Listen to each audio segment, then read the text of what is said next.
So I've had several questions about how I rig my rods for crappie fishing, and I thought I'd just do a quick video showing you exactly how I rig everything up to crappie fish. So we'll start out with like jigging poles. So this one here is the 16-foot rod, and I use it for just chasing and targeting crappie. And anything longer than maybe say 10, 11, or 12, I haven't really fished with a lot of 12-foot rods, but once you get out there to a little bit longer, to where your balance point is going to be way out here, I really like using a bait caster. And the thing about the bait caster is, which I'll have it left-handed. It's a 16-foot rod, so I can't run out the back. What I'll do is I'll have it left-handed, so whenever I'm fishing, I'm holding it right here just like this, and I've got two fingers wrapped around the rod, and the majority of the weight of the rod is against my forearm. So I'm not sitting there trying to hold it with your wrist. It'll wear you out all day if you're trying to just hold it still with your wrist. So you let your forearm do all of the work, and you can sit there and hold it for extended periods of time. I really like using a 14-foot rod for this. This 16-foot gets you a little bit further out, and I was using 16-foot because my partner was using a 14-foot. Kenny's using a 14-foot, and I was using a 16-foot. Helps us distinguish which bait is which, because whenever we both use 14-foot rods or we both use 10-foot rods, the baits are practically on top of each other. It's kind of hard to tell who is who. So we stagger the pole length. Helps us tell who is who, and also lets us fish different areas of the structure. So what I'll do is I've got a bait cast reel, and I've got it with 15-pound braid on it.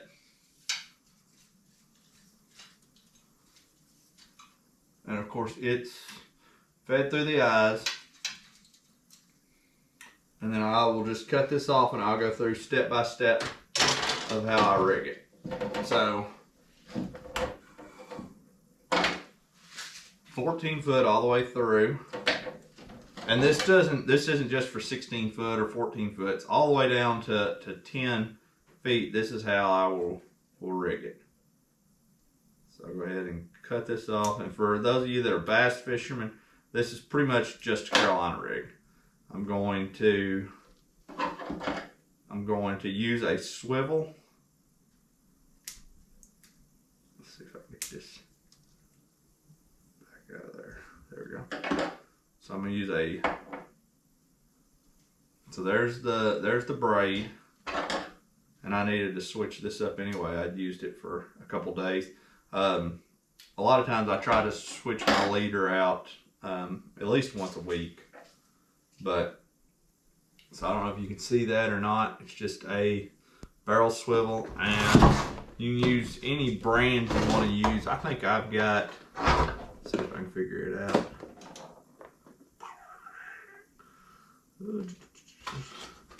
Don't see them in here right now. There they are. So I'm using, for right now, I've got to order some more. I'm using a size number 5 120-pound test power swivel by Spro, and that's just what I had, so that's what I'm using.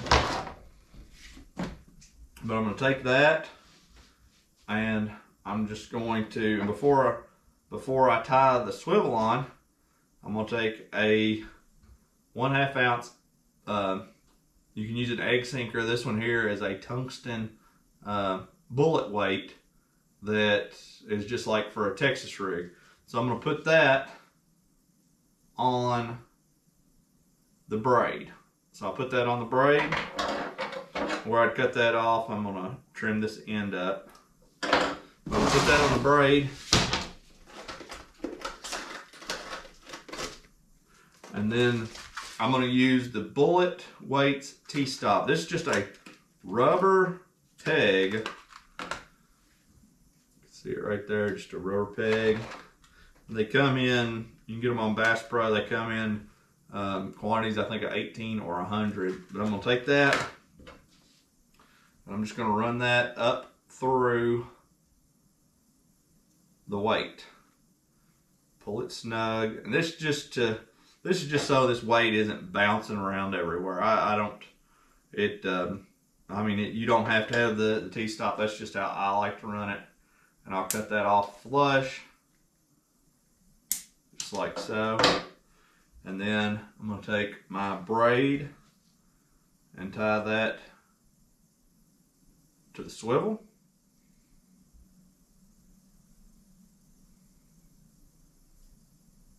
And I'm using, on the initial tie, if you don't have a leader tied to the other end, I'll just use a basic polymer knot. And you may have to set the weight down on the side of your boat. Makes it easier to effectively tie the knot.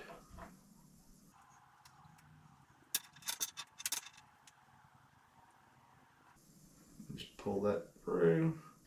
Now you've got a good strong knot. Just clip the end off. Don't clip it flush. You can leave a little bit of a tag to it. It's going to be covered up by your bullet weight. So you get it. It's tied right there. Make sure the small end of your bullet weight or your egg sinker, which if you have an egg sinker, it's going to be tapered on both ends.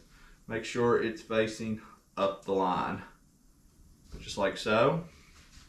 And then with this setup, I don't like to go really any lighter than 10-pound fluorocarbon. And if you can get away with 12, go with 12.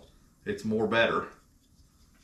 But the reason why you go with the heavier fluorocarbons is because when you set the hook, you're going to be putting a lot of pressure on this fish, and these bigger fish you could have a potential to break off if you're using, because I mean, this has no give. This braid has no give, but it's going to cut. Use the braid because it shows up on the live scope, and it's going to cut through the water a lot better. So you're just going to tie your fluorocarbon, 12-pound fluorocarbon, to the other end of that eye. You're going to use a pretty good knot, because if you do have to break off, you want to break off at the hook end.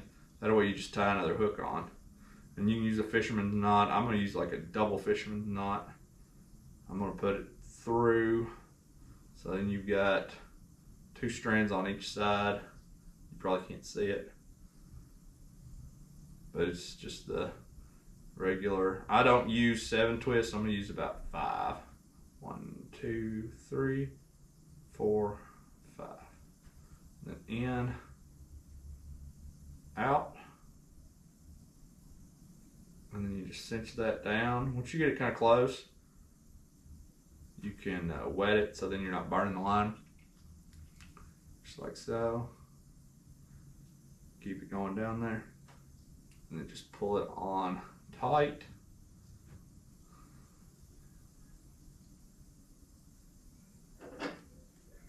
And then just clip it. And like I said, I leave a little bit of tag in just because it's fine for it.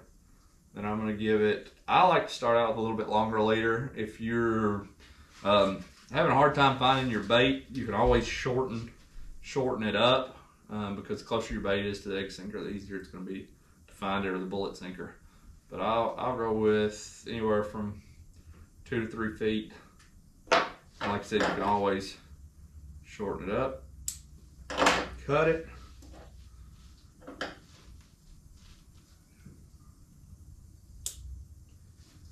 and then just figure out whatever bait you want to use. And I will tie a loop knot, which is just a little circle.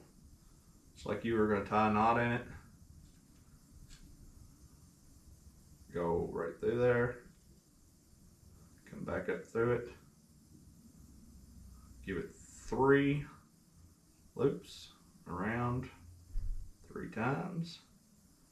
Back through the initial knot or circle. Wet it. Pull it tight. Leave a little tag to it, not a lot. And there you go. And like I said, I will use that for anything that I'm just vertical jigging. And you can and it's easy, like if you feel like you're maybe in shallower water, or I like a 1/2 ounce. I'm used to using a 1/2 ounce. I'm used to the way that it feels. So I like using a 1/2 ounce. Sometimes you can go lighter, you can go 1/4 ounce, you can go whatever you feel comfortable with. But with this setup here, it's easy and quick to change. So we don't have to redo everything. If we want to go with a different weight, all we have to do is cut above the swivel. We can switch out a weight and then retie. Or if we want to do the bait, we can just cut the bait off. It gives you the versatility of some different options. And with this here, you're not, like a lot of times what I do is, or used to, I would leave a lot of leader and then I would wrap it around an egg sinker. Well, as you're setting the hook, it's tightening down on that lead egg sinker. You have potential to make a weak spot in your line. I like using tungsten because you don't have to worry about it fraying your line, or with lead, if you wrap it at all, and even just fishing with it, lead's more malleable. You can get sharper edges on it. It causes your line to fray or to nick it. But using that tungsten, it's not going to change shape or size, and it's not going to be as hard on your line. So that's why I use that.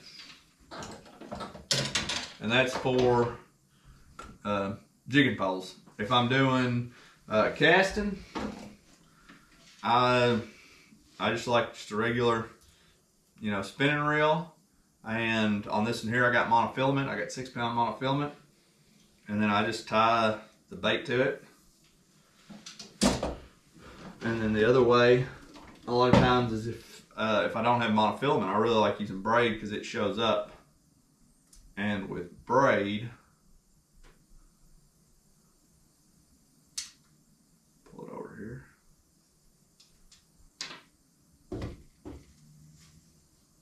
So there's with braid, what I'll do is just like a lot of your bass fishermen do for a shaky head or for a drop shot. I tie a leader to it. I use just a real simple knot that connects the two of them. And then on this particular setup here, I've got a 1/16 ounce worm weight, and I've got it pegged with the T-stop pegs up above a 1/32 ounce jig. And that's just because whenever you cast that 1/32 ounce jig out, for it to sink, it has to pull all the line off of the rod. Well, you put this 1/16 ounce right above it. This 1/16 ounce is what's pulling the line off of the rod and allows your bait to fall freely under it. And I'll use, I've got no, there's not a knot. I fished with it, so it's a little kinked up, but you can see it needs to be retied. The knot there is not going to be very strong, and it's broke. So I'll just go ahead and retie everything with it too, because once you use a fluorocarbon leader very much, with it being in the water, I don't know if it changes the composition of it or what, but it seems like it loses a little bit of its strength, especially knot strength. So just go ahead and cut it off right there above the knot. Like I said, this is actually a 7.5 foot casting rod. But with it, I'm using 10-pound braid. And this 10-pound, this is actually the 10-pound Strike King Pro Tour, and it comes off of the spool better than any line I've seen. And it doesn't really have as big of a problem of sticking to a wet pole, which this pole's not wet. But I noticed that the monofilament was sticking to my wet pole when we were fishing in the rain Saturday. So 10-pound braid. This here's a little bit bigger. This is a 200 series reel. I like, and I don't mind a 200 series. I like a 200 series or a 100 series. This one here I have a 200 series. So got the braid, and what I'm going to do is, because this is a casting rod, I'm going to put, I'll either go with 6 or 8. if the fish aren't being too finicky, I'll go with 8. It just gives you a better hook set. So just tie that up. Take the fluorocarbon leader, double it over, just like so. Put the braid up through it. Leave plenty, and then you're just, I think it's an Albertine knot. I don't really know. I looked it up. There's plenty of things online to see, but I'm gonna go 7 times one way and 7 times the other. You've got the fluorocarbon doubled, and you're gonna go around the doubled end. So 1, 2, 3, 4, 5, 6, 7. So there's 7. You're going to pinch it right back here. You're going to come the same. You're going to keep doing the same motion, but you're going to come back the other way. 1, 2, 3, 4, 5, 6, and 7. And where that line had went through that doubled hole, you're going to make sure that you're coming back through it the same way. So it's coming in under and over. So I'm going to go under, just like so. And you can use any type of connector knot that you want to. That's just what I use. I wet it, and then you just slide her in there tight. Give her a couple good snags, because this here is not going to have any give to it. The fluorocarbon will have a little bit of give, not a lot. That's set up. And I recommend retying this. I mean, I don't do it as well as I should.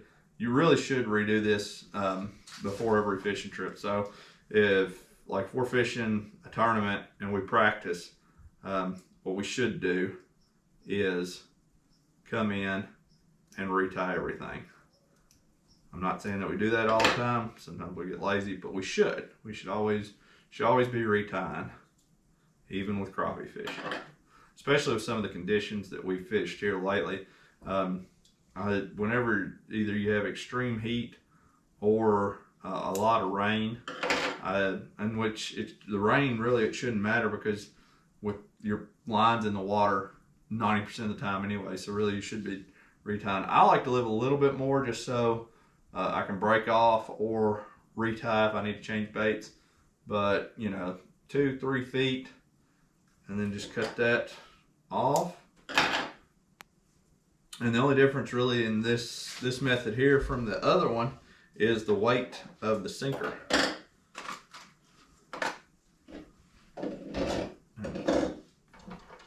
Just gotta figure out where I set it. There it is. I like using the green pumpkin, so it blends in really well with my boat. I'm gonna slide that up there. And one thing you may, with these T-stops, because they are tapered, so they're bigger on one end than they are the other.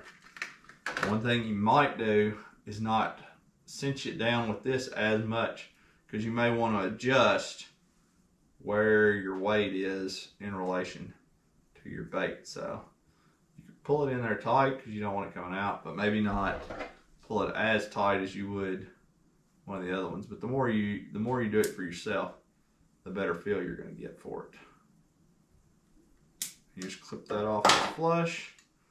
Now it's sitting there, and I'm a big proponent of loop knots. The only time I wouldn't use a loop knot is if your hook doesn't close all the way, because then it'll come undone.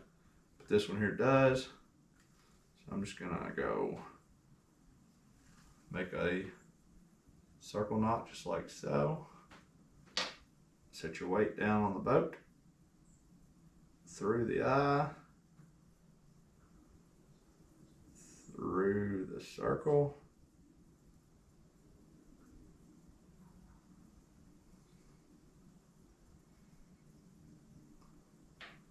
three twists, 1, 2, and 3, and then back through the eye,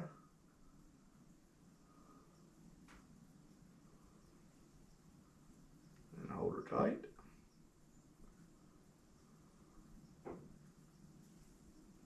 And you've got her. And like I said, as you're setting hooks on fish, boat flipping, and going through the day, it's not a bad idea to retie that knot throughout the day, just as it's going to get weak. But you saw how easily I broke it earlier in there. It's gonna hold on good. And you just stick it back on there and reel it up.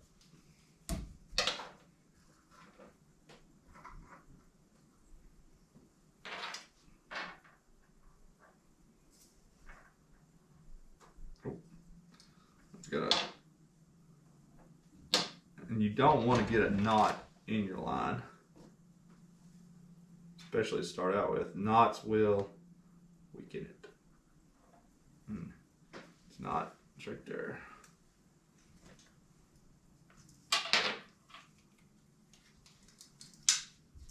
And there you have it. So that is how all of the rods on my boat are rigged, unless I have a slip bobber, which I don't fish with a slip bobber a lot, but it is a discipline that I do want to spend a little bit more time on. I do have a video where I show how to tie a slip bobber on. So that's how everything's set up. I hope you enjoyed the video. Hit the like button, hit the subscribe button, and keep up with us. We'll see you on the water. GoPro, stop capture.